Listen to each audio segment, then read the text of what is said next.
What's up, everybody? I'm Stan, and welcome to Detail Comics, where we go over comics in detail. This is Preview Picks, the show where I go over comic books that are coming out this Wednesday, give you my ideas as to what they're all about, and whether there's something you should talk to the comic book shop about. So make sure you subscribe to get more of these every single Monday. So the first one that I want to talk about is Flash number 34, which gets us away from the Dark Knight's Metal tie-in and back into the Black Hole Negative Speed Force storyline, where we actually see a former lover of Barry Allen basically back from the dead. So as the cover kind of indicates, we're going to get a little bit more serious into this storyline, and it's really kind of rejuvenated my interest in The Flash, so definitely something that I'm interested in checking out.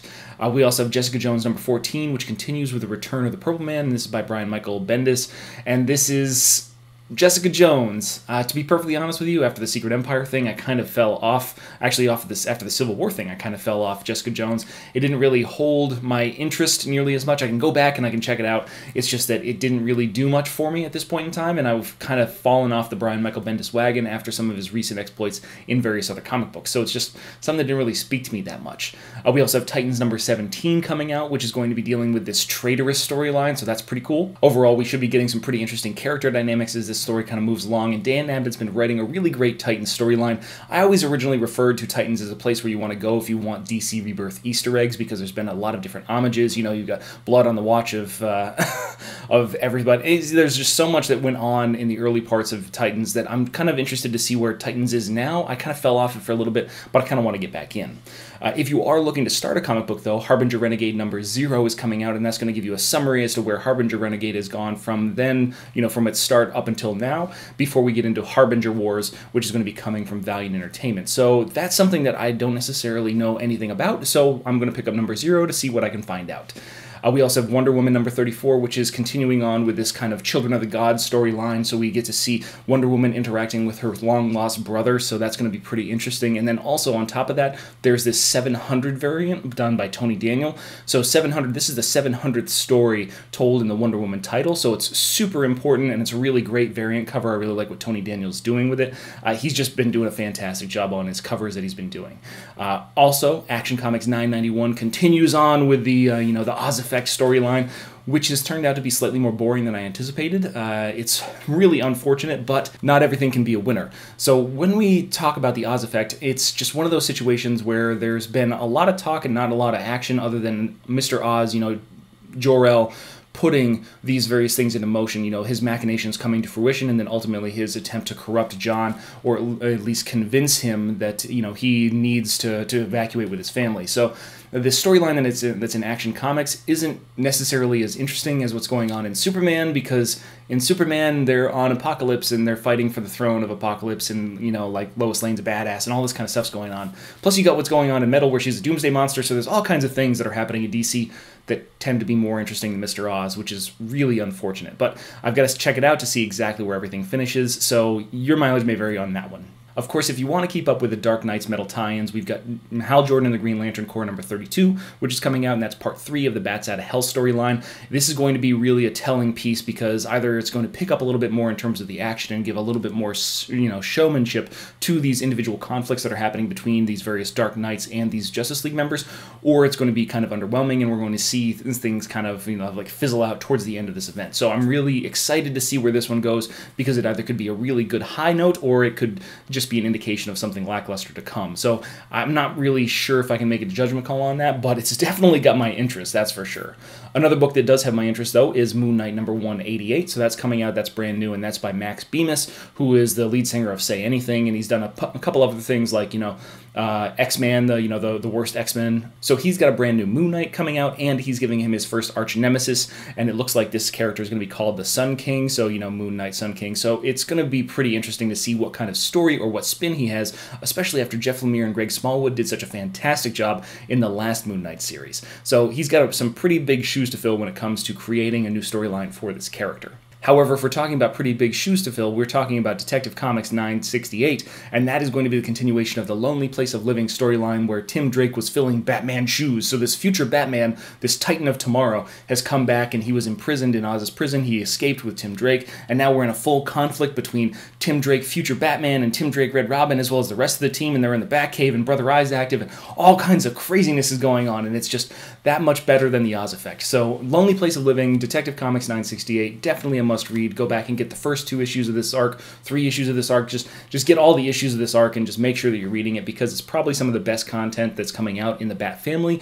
at least anywhere in DC. Of course, if we're talking about starting a killer storyline, the big one that's coming out of Marvel is Daredevil 595, which is going to be starting the Mayor Fisk arc. So this is how we see that after the year underneath the dome, during the Secret Empire, Wilson Fisk gained the trust of the people by protecting them, and then ultimately became a shoe-in victory for Mayor Fisk, to be the mayor of New York City, which is one of the most powerful positions in the country just because of the amount of population and the control you have over the various parts of the economy inside the United States. So Wilson Fisk is now legally one of the most powerful people in the country, let alone the most powerful person in New York City. So that's going to be very interesting for Matt Murdock and Daredevil to kind of take on, because Matt Murdock, being a member of, the the legal system, has to kind of answer to Wilson Fisk, and then ultimately Daredevil living outside of that, so it kind of puts the 2 personalities very much in conflict. So that's going to be very interesting, as well as to see how Mayor Fisk impacts other books. There's a ton of superheroes that make New York City their home, so the election of Mayor Fisk to the office of mayor should have repercussions throughout the Marvel Universe, and I can't wait to see how other, creators integrate that decision that's being made by Charles Soule. That is going to be one of the coolest things if they do it, because they should. Because if you make Wilson Fisk the mayor, everybody should acknowledge it. That's just the way that it should work. But that's just my opinion on things. What do I know about comics? The next book that I do want to talk about, though, because I do know that this is a pretty amazing story, is Mr. Miracle number 4, which is just kicking some serious ass, and it's just playing with your mind in such odd ways. When we finally, when we finished off in Mr. Miracle number 3, we had Orion and Scott Free's Mr. Miracle in conflict, and then ultimately he was getting the crap kicked out of him, and these visions, and it's just really kind of a psychic trip. It's one of those things that you realize the fracture of his psyche. It's a possibility that he has escaped, hasn't escaped. What's up with the anti-life equation? How is all this really working? And Mitch Gerads has been doing a great job, kind of illustrating Tom King's vision for this, and has kind of put a real vibrancy and a very distinct granular feel. It's very grungy. It creates a schism between what you think is happening in terms of reality and what you don't think is happening.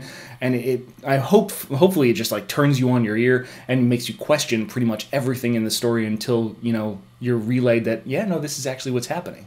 Also, Mitch Gerads is doing a fantastic variant cover. He's been doing a killer job on all of his variants. I've been picking up the regular cover by Nick Darrington and the variant since the beginning, so it's definitely a book that I would recommend you guys grab and continue to read. I can't wait to see what's in number 4. Now we get into number 1s with Port of Earth number 1 from Image Comics, and this is really a story about an alien race that's come to visit the United States, well, not necessarily the United States, but come to visit the Earth in general, and has created a business proposal that allows them to create a port that would allow, intergalactic travel and trade between various alien races, and then ultimately, in exchange for kind of creating this port on Earth, Earth gets advanced technologies and integration into this kind of intergalactic trade. So it seems like a pretty interesting concept. I'm not necessarily 100% sold on it. I'm going to have to take a look at it on the shelf and see exactly whether it's something that's going to pique my interest or not. However, there is one new number 1 that I know is going to pique my interest, and that's Batman the Lost number 1, or Batman Lost number 1, which is really about Batman's dark journey through the dark universe and how he became this shriveled mass of man that we saw in Dark Knight's Metal number 3, at the end when Superman was kind of punctured and popped into the Dark Multiverse. So, this is when he gets turned into a gateway, and everything that happens to him after that until we get to that Superman point, which is going to tie DC's Metal together pretty tidily. I was hoping for a little bit of, Batman Who Laughs, but next week. So it's definitely something that I'm going to be checking out. Batman Lost is going to be just another continuation of DC's Dark Knight's Metal, and it's definitely something that you're going to have to pick up if you want to, catch up. So definitely something that I'm going to be checking out. But I want to know what you guys are checking out too, so hit me up in the comments down below. Tell me what you're going to be grabbing, and we can have a conversation about why you're going to be picking that book up. Also, if you like what you see, hit the like button. Don't forget to subscribe to get more news, reviews, and commentary on comic books, comic book movies, comic book TV shows and games, and anything and everything inside the world of comics.